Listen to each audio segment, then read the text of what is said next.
Hello, അസ്സാം വലൈക്കും. Welcome back. എല്ലാവരും സുഖമായിരിക്കുന്നു എന്ന് വിശ്വസിക്കുന്നു. ഇന്ന് നമ്മൾ ചെയ്യുന്നത് നമ്മളുടെ ഹെഡിങ്ങിലും അതുപോലെ ഫസ്റ്റ് കണ്ട ഫോട്ടോയിലും ഒക്കെ കണ്ടതുപോലെ തന്നെ ഒരു വെറൈറ്റി മട്ടൺ കറിയാണ്. അതായത് സവാളയോ ഉള്ളിയോ തക്കാളിയോ ഇഞ്ചിയോ ഒന്നും ആഡ് ചെയ്യാതെ ഒരു നല്ല അടിപൊളി മട്ടൺ കറി എങ്ങനെ ഉണ്ടാക്കുന്നതെന്ന് നോക്കാം. അതുപോലെ ഇതിന് വളരെ കുറച്ച് ഇൻഗ്രീഡിയൻസ് മാത്രം മതി. പിന്നെ അധിക സമയമൊന്നും വേണ്ട. അപ്പോൾ ഞാൻ അതിനുവേണ്ടി എടുത്തേക്കുന്നത് 1 കിലോ ഇന്ത്യൻ ഫ്രഷ് മട്ടൺ ആണ്. അത് നല്ലതുപോലെ കഴുകിയിട്ട് വെള്ളം തോരാനായിട്ട് വെച്ചേക്കുക. ഈ നോൺ വെജ് ഒക്കെ നമ്മൾ ഉണ്ടാക്കുന്നതിന് മുമ്പായിട്ട് നല്ലതുപോലെ ഒന്ന് കഴുകണം കേട്ടോ. അതിലുള്ള ആ ബ്ലഡിന്റെ അംശമൊക്കെ നല്ലതുപോലെ പോവാൻ വേണ്ടിയിട്ടാണ് അങ്ങനെ ചെയ്യുന്നത്. പിന്നെ വെള്ളം തോരാനായിട്ട് വെക്കുന്നത് നമ്മൾ അടുപ്പയിലോട്ട് വെക്കുമ്പോഴത്തേനും ഇതിന്റെ ഉള്ളിൽ നിന്ന് ആ വെള്ളം നല്ലതുപോലെ ഇറങ്ങും. അപ്പോൾ അതൊന്ന് കുറച്ച് നേരം ഒന്ന് വെള്ളം തോരാനായിട്ട് വെച്ചാൽ കുറേ വെള്ളം അങ്ങ് മാറിക്കിട്ടും. ഇനി നമുക്കൊരു ചുവട് കട്ടിയുള്ള പാത്രം വെച്ചിട്ട് അടുപ്പിൽ വെച്ചിട്ട് അതിലേക്ക് എണ്ണ ഒഴിച്ചു കൊടുക്കാം. ഇവിടെ ഞാൻ ഒഴിച്ചേക്കുന്നത് വെളിച്ചെണ്ണയാണ്. ഇഷ്ടമുള്ള ഓയിലാണെങ്കിലും ഒഴിക്കാൻ കുഴപ്പമില്ല. ഇത് കുക്കറിൽ തന്നെ വെക്കണം എന്നൊന്നുമില്ല കേട്ടോ. വേറെ ഏതെങ്കിലും പാത്രത്തിലായാലും വെക്കാം. നോൺ സ്റ്റിക്ക് പാത്രത്തിൽ വേണം, അങ്ങനെ ഒരു നിർബന്ധമില്ല. ഇവിടെ ഞാൻ കുക്കർ എടുക്കുന്നേ ഉള്ളൂ. പക്ഷേങ്കിൽ ഇത് അടച്ച് വെയിറ്റ് ഇടുന്ന അങ്ങനെയൊന്നും ചെയ്യുന്നില്ല. ജസ്റ്റ് എനിക്കൊരു കട്ടിയുള്ള പാത്രത്തിന് വേണ്ടിയിട്ട് കുക്കർ എടുക്കുന്നേ ഉള്ളൂ.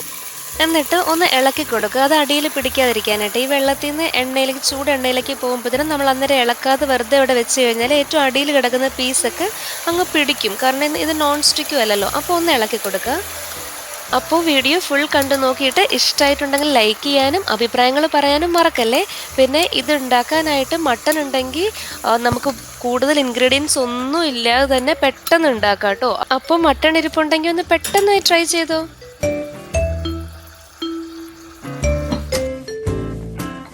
ഇതിലേക്ക് നമുക്ക് കുറച്ച് ഉപ്പും കൂടെ ഇട്ട് കൊടുക്കാം. ഉപ്പ് ആവശ്യത്തിന് ഇട്ട് കൊടുക്കാം. ഞാൻ ഉപ്പിട്ട് കൊടുത്തിട്ടുണ്ട്. ഇപ്പൊ കണ്ടോ, നമ്മൾ അല്പം പോലും വെള്ളം ഒഴിച്ചിട്ടില്ല. പക്ഷെ മട്ടണിലെ വെള്ളമൊക്കെ ഇറങ്ങിയിട്ടുണ്ട്. ഇപ്പോൾ ഞാൻ ആ സ്റ്റീലിൻ്റെ സ്പൂൺ മാറ്റിയിട്ട് ഒരു വുഡൻ സ്പൂൺ എടുത്ത് ഇളക്കാനായിട്ട്. കാരണം ആ സ്റ്റീലിൻ്റെ സ്പൂൺ എന്ന് പറയുമ്പം അത് കുറച്ച് കട്ടിയുണ്ട്. അപ്പം നമ്മളിങ്ങനെ ഇളക്കുമ്പോഴത്തേക്കിനും ആ മട്ടൺ പീസസിലൊക്കെ കൊണ്ടിട്ട് പീസസൊക്കെ ഉടഞ്ഞു പോകാനുള്ള ചാൻസ് ഉണ്ട്. അത് കാരണമാണ് ഈ വുഡൻ എടുത്തത്. അതാകുമ്പോഴത്തേക്കിനും കുറച്ച് മൈൽഡായിട്ടേ ടച്ച് ചെയ്യത്തുള്ളൂ. ഇതിലേക്ക് നമുക്ക് ഇത്തിരി സാധനങ്ങൾ ഇട്ട് കൊടുക്കണം. അപ്പോൾ ഇതിലേക്ക് ഇട്ട് കൊടുക്കാനായിട്ട് ഞാൻ എടുക്കുന്നത് ഗ്രാമ്പൂ വേണം, അതുപോലെ ഏലക്കായ വേണം, പിന്നെ കറുവാപ്പട്ടയും വേണം. ഇത് മൂന്നും ഞാനൊരു 5-6 പീസൊക്കെയാണ് ഇതിലേക്ക് ഇട്ട് കൊടുക്കുന്നത്. ഏലക്കായ ഒരു 6 പീസ് ഇട്ടിട്ടുണ്ട്. പിന്നെ അതുപോലെ ഗ്രാമ്പൂ ഒരു 6 പീസ് ഇടുന്നുണ്ട്. പിന്നെ കറുവാപ്പട്ട ഒരു ചെറിയ പീസസ് ഒരു 3-4 പീസ് അങ്ങനെയൊക്കെ ഇട്ട് കൊടുക്കുന്നത്. ഇത്രയും ഇട്ടിട്ട് ഈ മട്ടൺ കുറച്ച് നേരം വേവാനായിട്ട് വെക്കും. ഞാൻ നേരത്തെ പറഞ്ഞതുപോലെ പെട്ടെന്ന് പണി തീർക്കണം എന്നുള്ളവർക്ക് അത് കുക്കർ അടച്ച് വെക്കാം. കുക്കർ അടച്ച് വെയിറ്റൊക്കെ ഇട്ട് നമ്മൾ വാങ്ങുന്ന ആ മട്ടൻ്റെ ഒരു വേവ് അനുസരിച്ച് ഇപ്പോൾ എത്ര വിസിലാണ്, 4 വിസിലാണോ അത് വേവുന്നത്, ആ സമയം അങ്ങനെ ചെയ്യാം. ഇവിടെ ഞാൻ സ്ലോ കുക്കിങ്ങാണ് ചെയ്യുന്നത്. തീ വളരെ കുറച്ചിട്ടിട്ട് കുറച്ച് നേരം അടച്ച് വെക്കുക ചെയ്യുന്നത്. നോർമലി നമ്മൾ കുക്കറിൽ വെക്കൽ കുറവാണ്, സ്ലോ കുക്കിംഗ് ആണ് കൂടുതലും ചെയ്യാറുള്ളത്. അപ്പോൾ ആ സമയത്ത് ഞാൻ കുറച്ച് തേങ്ങാപ്പാൽ എടുക്കുവാണ്.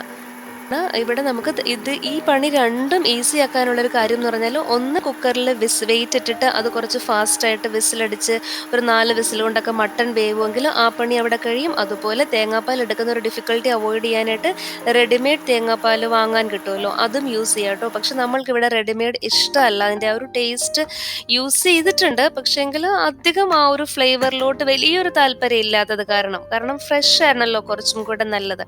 അതുകൊണ്ടാണ് ഞാനിവിടെ എക്സ്ട്രാ തേങ്ങാപ്പാൽ എടുക്കുന്നത്. ഈ ഗ്രേറ്റഡ് കോക്കനട്ട് ഫ്രീസറിലാണ് കേട്ടോ വെച്ചിട്ടുണ്ടായിരുന്നത്. അപ്പോൾ അതിലേക്ക് ഞാൻ കുറച്ച് ചൂടുവെള്ളമാണ് ഒഴിച്ചു കൊടുത്തത്. നമ്മൾ ഫ്രീസറിൽ വെക്കുന്ന തേങ്ങയിൽ പച്ചവെള്ളം ഒഴിച്ചു കൊടുത്താൽ നല്ലതുപോലെ പാല് കിട്ടത്തില്ല. അതേസമയം കുറച്ച് ചൂടായിട്ടുള്ള വെള്ളം ഒഴിച്ചു കൊടുത്താൽ നല്ല തിക്കായിട്ട് തന്നെ പാല് കിട്ടും. അപ്പം ഞാൻ ആ തേങ്ങ ഒന്ന് പിഴിഞ്ഞെടുക്കുവാണ്. ഇത് തേങ്ങാപ്പാൽ എടുക്കുന്നത് ഒരു 300 ml ഒക്കെയാണ് തേങ്ങാപ്പാൽ നമ്മൾ ഇതിനു വേണ്ടി എടുക്കുന്നത്.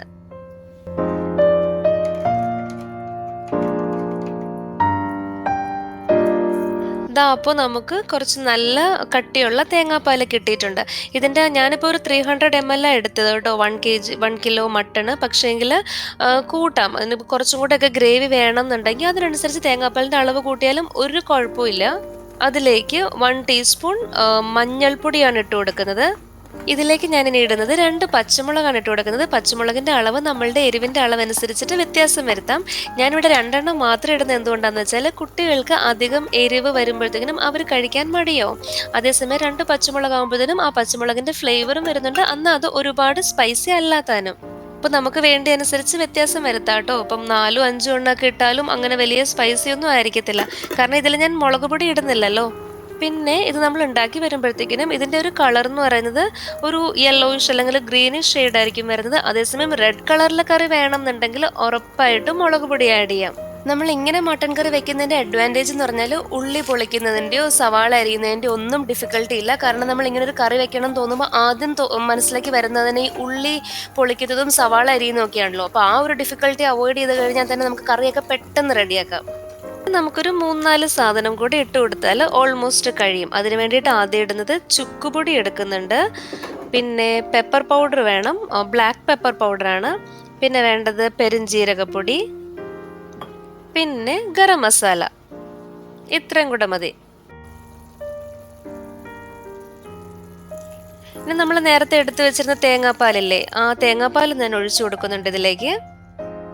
പിന്നെ ചുക്കുപൊടി ഇടും. ചുക്കുപൊടി ഒരു 1 ടീസ്പൂൺ ഒക്കെയാണ് ഇട്ട് കൊടുക്കുന്നത്.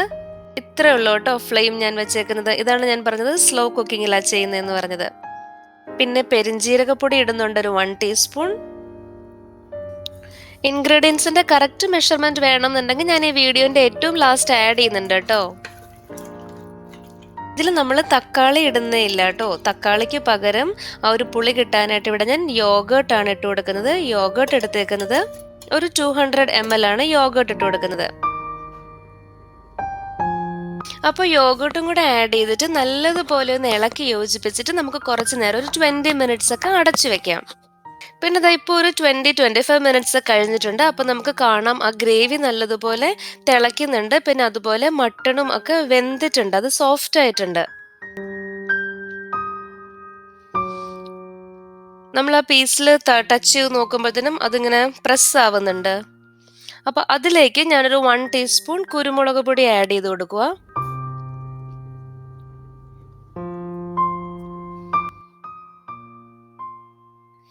പിന്നെ 1 ടീസ്പൂൺ ഗരം മസാല പൗഡറും ആഡ് ചെയ്യുന്നുണ്ട്. അപ്പോൾ നമ്മുടെ കറിയുടെ പണിയൊക്കെ ഒരുവിധം കഴിഞ്ഞിട്ടുണ്ട്. ഇതിലേക്ക് ഞാൻ കുറച്ച് കറിവേപ്പില ആഡ് ചെയ്ത് കൊടുക്കുന്നുണ്ട്, നല്ല ഫ്രഷ് ആയിട്ടുള്ള കറിവേപ്പില. പിന്നെ നമുക്ക് കുറച്ച് പച്ച വെളിച്ചെണ്ണയും കൂടെ ഇതിലേക്ക് ആഡ് ചെയ്ത് കൊടുക്കാം കേട്ടോ.